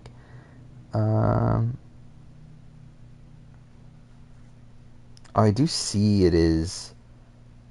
It's currently downloading on my phone. How long is it? Wait, okay. I guess I'll... 3 hours, 47 minutes. See, I got a beat! I talk about the season for longer than I'm too fair. Obviously, he's done way more podcasts. But at least in terms of the recap of the season, I talk about it longer than he does. So there we go. Yeah, Rotten Tomatoes sucks. That's a way to measure like what's good and what's bad. Is this the red stuff or what? Like, I've seen the Assassin's Creed Red stuff. Which oh, I haven't seen it. Okay, wait. Current state of Ubisoft. What is this? Skull and Bones. Yeah, it's coming out at some point.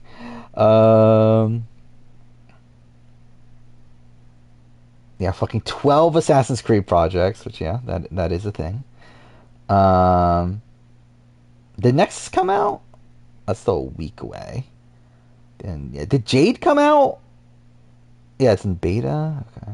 Yeah, Project Red, which I did see that. Yeah, some information came out about it, like today or yesterday, which sounds bad. But whatever. Yeah, I'm not gonna play it at launch. At least if it drops in price, maybe I'll buy it eventually. But like, I also don't give a shit. Project Hexa I'm a bit more interested in, but I'm also like not. I just don't really care about modern Assassin's Creed. They're making a Assassin's Creed Netflix mobile game. That's something. Project Invictus is kind of interesting, but also like it'll probably be shit. That's multiplayer. Nebula. Oh, is that a thing? I think I did know about this, but I didn't know exactly what it was. But oh yeah, it's the 3 setting one. Yeah, okay. Yeah, the people that made Ubisoft Sophia are making Assassin's Creed that has 3 settings: India, Aztec Empire, Mediterranean, whatever that means. Yeah, that sounds bad, but whatever. Project Raid, a co-op game. Obviously, we need that. Codename Echoes, multiplayer game, whatever. Nexus 2, whatever, and then Black Flag remake. Thank God. Thank God we're getting a fucking Black Flag remake. And yeah, Sands of Time remake. Why hasn't that just been canceled at this point? They might as well. Other Prince of Persia game. Far Cry 7. Oh yeah, Far Cry 7 sounds weird, right? What was it again? Yeah, you have to like beat the game in 24 hours. Where like I don't actually like hate it. Like it's probably not gonna be a game for me, but I do actually like that they're taking like a big risk with Far Cry 7. And like structuring the game that way. Yeah, Beyond Good and Evil exists, probably. Oh, is that a thing? They're making a 20th anniversary edition? Oh, that's cool. Oh, that'll be cool to have a like remaster for modern consoles. I already own Beyond Good and Evil, the original Xbox version. If I had a Series X, I could play it on there, backwards compatible. But still, I would like a remaster. It's an interesting game. Whole bunch of Tom Clancy games. Don't give a shit. Oh, I forgot they're doing a Splinter Cell remake. That's funny. It's probably gonna be shit. Other stuff I don't care about, but yeah, that's that. I haven't played Dead Rising properly. I've only played the first game, and I only played it for like 15 minutes, or probably more than that, an hour maybe. But yeah, I didn't play much of it. And I remember being annoyed at like certain aspects of it, but I don't even remember what exactly anymore. But I'll probably play them eventually. I own I own 1, 2, and 4, right? 3 was Xbox exclusive, right? Yeah, I think I own 1, 2, and 4. Digitally, at least. Actually, I think I own I technically own Dead Rising 1 on 360. I own Dead Rising 2 on PS3, so I guess I own those two physically. But anyway. I see you later, Reviver. We'll probably end soon. Yeah, I wanted to get through this boss battle.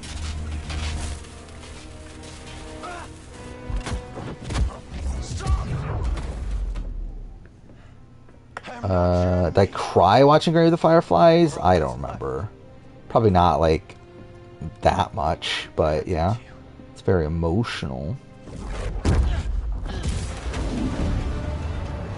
Yeah, we talked about the strike being over, which, yeah, I wonder what that means for, which obviously like good for the actors and everything. That's cool that everything's gonna be back running again. By the way, also, did you see like the like what like the deal that was put together before like it got like the strike was over here, whatever. Like what was going on before that, because that was stupid as fuck. The studios wanting the right to like people's, what do you call it? Like essentially the right to recreate them with AI and everything after they're dead, and getting to use it without their family's permission and everything. Like that's fucking stupid as fuck. I don't know how the fuck they thought that would go through. But yeah, I mean, I assume that got taken out. I know the reports were like, yeah, they relented on the AI stuff, but yeah, again, I assume we're probably gonna get a lot of like news in the movie and TV world coming up, which will be interesting. Not a bad view, huh, buddy? I think like both like I'm not a fucking expert on the strike and everything, but I do think like both sides were not great. Like obviously, like I stand by the actors and like the non-studios for the majority of it. I do also feel like, again, like the concept of like residuals doesn't really make sense in like the modern landscape, where like there's a lot of talk about like how like, oh, my show was on Netflix and it got watched by a whole bunch of people, but I didn't make any money from it. But it's like, but also they're not making any money from it. So like, why should you get money from it when they're not even making money from it? Like the reason you get residuals is because they're making money from it, but now they're not making money from it, like from the direct like usage of the thing. So it's like, why would you get money from it? Like I think that part of it, I'm like, okay, that's like kind of dumb. But yeah, like for the most part, obviously, yeah, support the like actors and writers and everything. Um, yeah, Dune 2 will finally fucking come out. That'll be a thing. Yeah, all the like movies and stuff that got delayed, those will finally come out. Is this not where I'm supposed to be going? Cool. I watched the first Dune. Yeah, I enjoyed it. I don't remember it anymore, but I enjoyed it when it happened.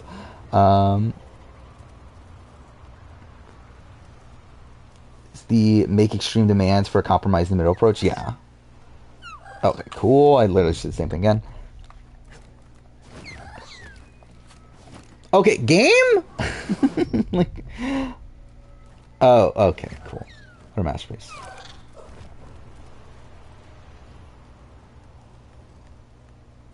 Fell asleep? You mean like earlier, or like as in like in the last second before, like in between your like two posts there? Like I'm fuck off, Gabe. Next time I get to a save point, we're gonna end. If only I could fucking get to a save point.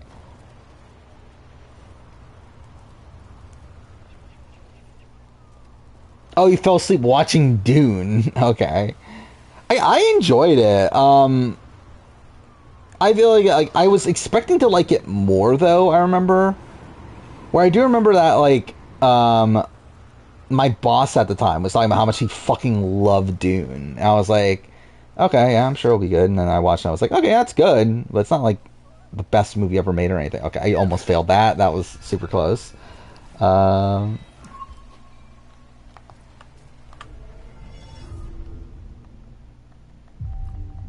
If a service stopped releasing new content in order to buy it, but they're not making money from that content though. Like, what are the residuals coming from? Like, again, the point of residuals is that they're making new revenue from the things, and they divvy out that revenue to the people. Like with the streaming services, they're not making revenue. Like, they're losing money, and then now they want them to pay even more money when there's no money to give. Like, it's just like a strange like thing. It's like, where are you expecting the money to come from? Like, most streaming services are already barely surviving. Like, the only streaming services that are actually making money at this point are Netflix and HBO Max, right? And Disney Plus is like almost there. But like, streaming services don't make money. So it's like, where are you expecting them to make, like, to get this money that you're expecting to be paid from, when they're not making the money for you to be paid? Like, I don't know. It's whatever. But yeah, I've watched the Harry Potter movies, but I haven't watched them in forever. I haven't watched I've watched the main series. I haven't watched the Fantastic Beasts ones, and I have no fucking interest in it either.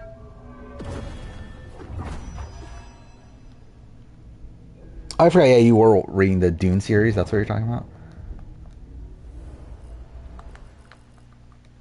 How many Dune books are there? Let's keep going. I assume they'll just... well, I assume they'll continue, right? Beyond just the first book. Yeah, wasn't that the thing with Dune? Is that they were talking about how, like, it's unadaptable or whatever? There's 20 books? That's ridiculous.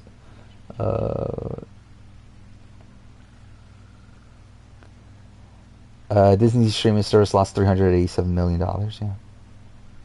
Again, like, streaming services don't make money.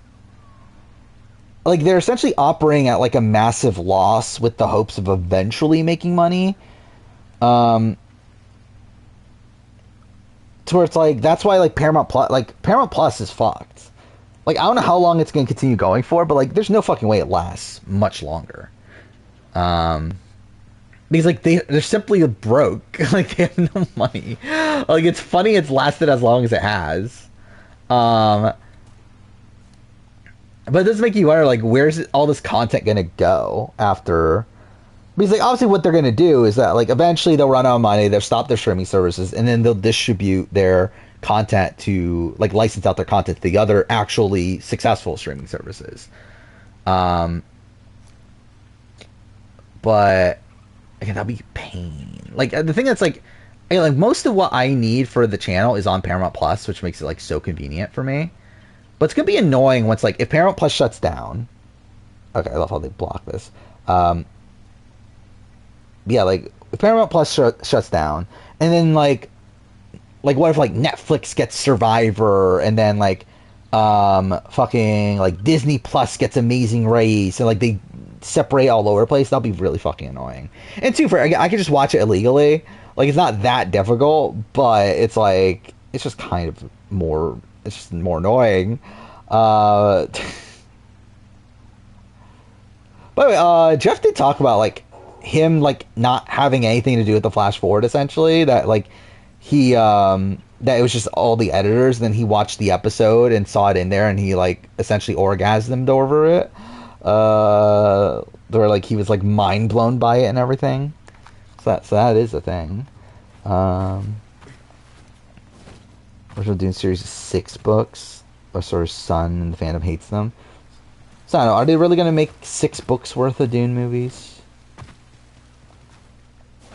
Considering like the first book alone took 2 movies.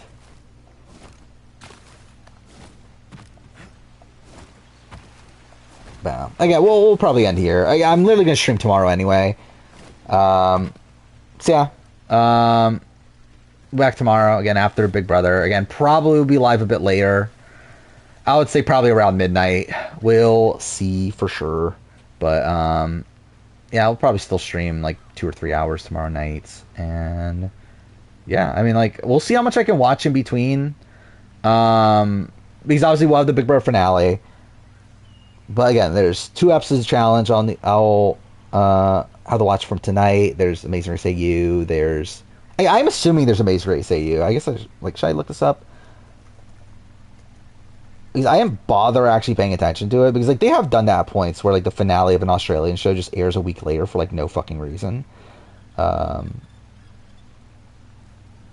it is tomorrow. Okay, yeah, so finale's tomorrow. Then what else? BBUK. There's something else, right? Oh, BBAU and BBAU. I think I'll try to watch Amazing Race for sure. I think I'll probably try to watch Amazing Race and BBAU. I think those are probably the 2 I'll try to watch. Because like Challenge, I already know what happens.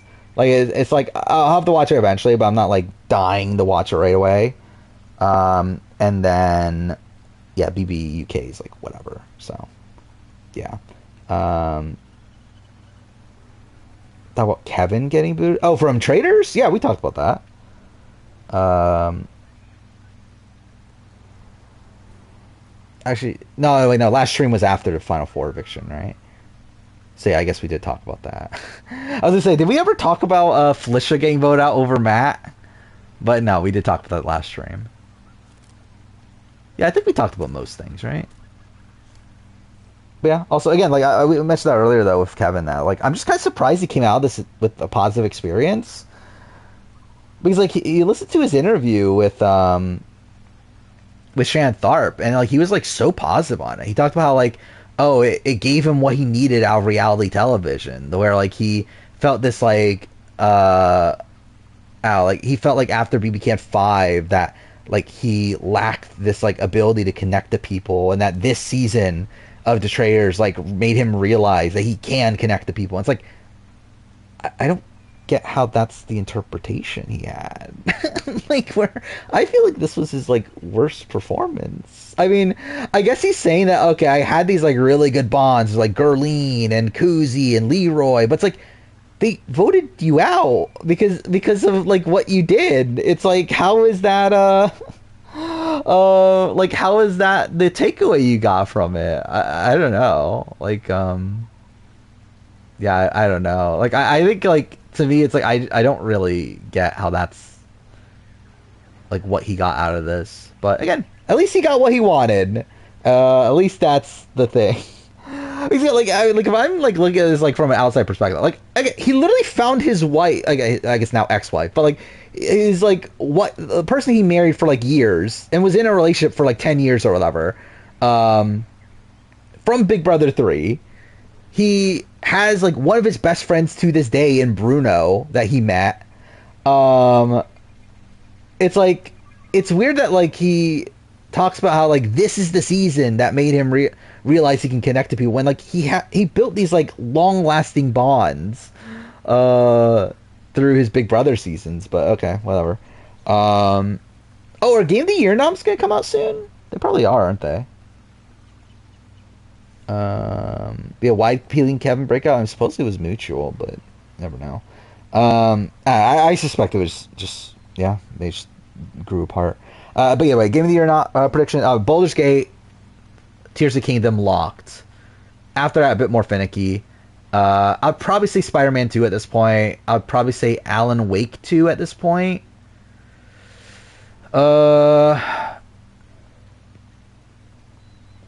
I don't know. What else is there? I mean, like, I would have said Final Fantasy 16 until this last month. I do think Spider-Man and Alan Wake, both being Game of the Year material, has probably knocked it out.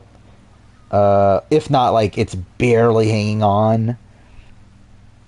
What were the other games in contention? Like, RE4, I think, is probably going to miss the cut at this point. Oh, by the way, I see Noms coming out on the 13th. So when is that? Is that Monday? Yeah, Monday. So it won't be till after even the Sunday stream.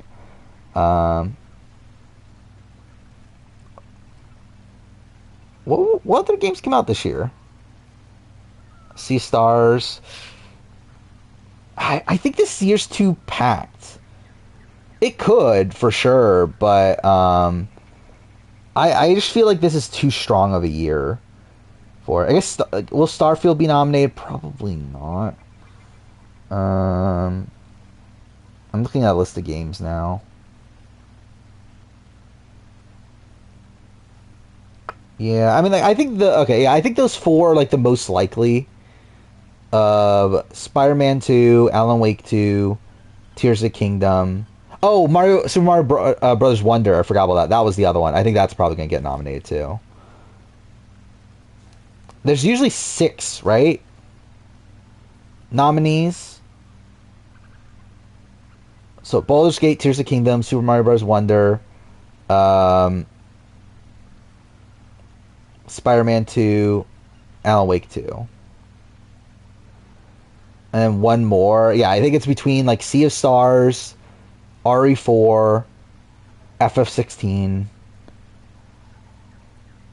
Starfield, but probably not at this point. Considering I do feel like Starfield's just gotten like such a mixed reception. That's Hi-Fi Rush potentially if there really is this like Xbox contingent. I think that's probably it. Oh yeah, obviously Forever Castaway Island. Oh yeah, I'm putting action. Yeah, Sifu got nominated for best fighting game, didn't it? That's funny. Who I think is winning? I think Baldur's Gate is winning, and I stand by that. But I know the common assumption is that Tears of the Kingdom is going to win. I think it will be Baldur's Gate. Well, I think at this point, Baldur's Gate's kind of transcended the game. Like, I think there's a lot of people that like don't even play games that much that are talking about playing Baldur's Gate. And also, it's like not new, obviously, because it is Baldur's Gate 3, but like it is essentially a like new experience nowadays. Where like Tears of the Kingdom is just more of Breath of the Wild. Where like Baldur's Gate 3 is like this new entirely like revolutionary thing from what I understand. Like, I haven't played it myself. Yeah, but again, like from what I've heard, I feel like Baldur's Gate feels like the type of game that would win Game of the Year. In a similar way to something like The Witcher 3 won back in like 2015 and stuff like that. Sad we aren't getting seafood jury reactions. It's like whatever. I can take it or leave it. Before I leave this, okay, let's see what this is. Yeah, I did see Steven Fishback talking about it. And what, like Taryn is playing it. I know like Gabby Pescuzzi was playing it. Dwight was playing it. Yeah, there were like a lot of people in like the Goose Goose Duck lobby that were playing it. So it's like it just feels like a lot of people are just playing Baldur's Gate 3. Even people that aren't like super big into games. What is this game again? It's like pick the 4 words that are like connected, right? So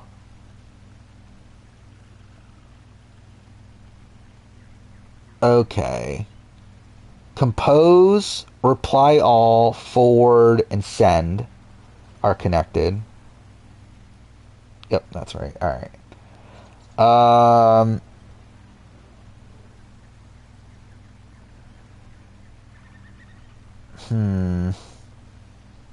By this is terrible streaming, but whatever. Up first. Sleep.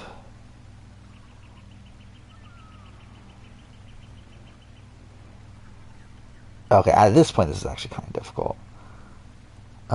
Cereal. Sketch. What is the connective tissue in the rest of these? Like, the first one was, like, super easy. The rest of it is, like, weird.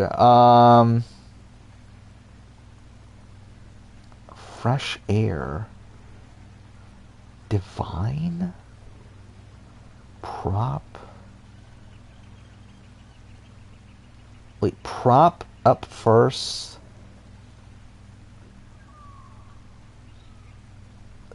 I don't know. Fresh air.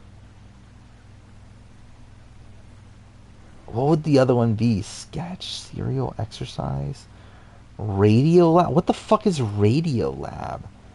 Let's try divine. No, okay.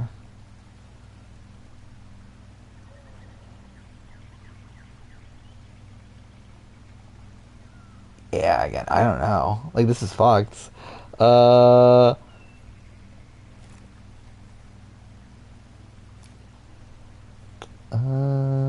Cereal. Black. Oh, wait. Black. Sketch.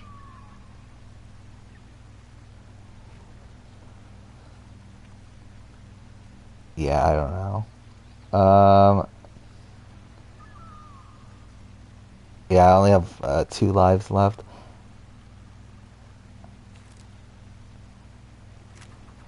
I'm trying to think, like, what would black even be connected to? Like, what is what the fuck connected to? Like, WTF.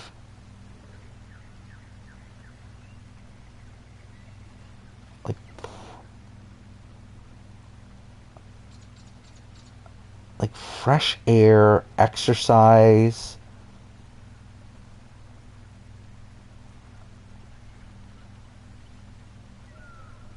Sketch. Again, this is terrible streaming. Especially that I don't have this on screen, but I don't know, I think I'm gonna fail. I only have one more attempt and I don't know. What the fuck is Radio Lab? What does that even mean?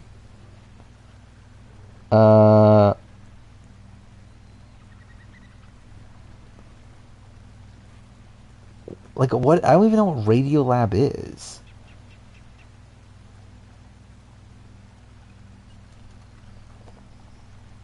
Like it's a podcast? Okay. Like what? Why? So like, are some of this? Well, I'm just gonna fail it. I think I'm. Yeah, I got it wrong. Like, what was the answer? Diet, exercise, fresh air, sleep. Okay, doctor's orders. Okay, that's what. Oh, cereal. Okay, there's no fucking way I would. What the? I knew cereal was a podcast. Again, didn't even know what the fuck Radio Lab was until just now. What the fuck is the Up First podcast? What's the WTF podcast? I don't know what the fuck those are. I did get like I knew black comedy was and I knew sketch comedy. I just didn't know what the other ones were. What the fuck is divine divine comedy. Okay, I'm a fucking idiot. I didn't realize that. Because I was like hung up on like actual comedy, not realizing it was like divine comedy as in like Dante's Inferno or whatever. And then prop comedy I would have never gotten. So, oh well. You didn't get divine comedy until you said it out loud. Yeah, I feel like I wouldn't. Like, I just, like, didn't even think of the concept of divine comedy until, yeah, like, I think when I said it, I was like, yeah, oh, yeah, that does make sense. But anyway, again, we'll end here. We'll be back tomorrow. And again, fuck me, I streamed until almost 4 o'clock again, which is terrible, but whatever. Yeah, see you guys tomorrow.